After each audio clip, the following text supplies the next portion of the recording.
बिस्मिल्लाह जी। जनाब शेर आई के सदा सदा शिकवे रहे सन गैरां ते पर जदां लगदे फूल के डिठे इत्थे सुभान अल्लाह।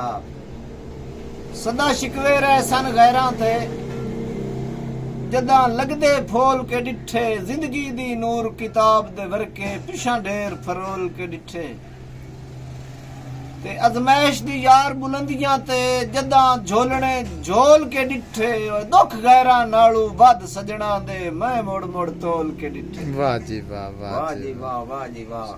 नूर साहब मैं दूसरा शेर भी जड़ा है ओ लाजपाल सरकार दे पेश कर सा। ते तेरियां तेरियां तेरियां जी माशा तेरी हो के साइयां मैं जागते वतनियां। वाह वाह जिस वक्त भी दिल उदास होवे मैं नाम साइयां तेरा जपनियां। क्या बात। नाल सिदक यकीन दे हर वेले मैं चेहरा साइयां तेरा तकनियां। जाग लगी अकरम नु साईं सरकार दे दर उत्तों वाह वाह मैं इश्क मूल ना हटनियां। वाह वाह वाह वाह क्या बात क्या भाई नूर, ਤੁਹਾਡਾ ਇੱਕ ਸ਼ੇਰ ਜਿਹੜਾ ਨਾ ਮਾਸ਼ਾਅੱਲਾ ਬੜਾ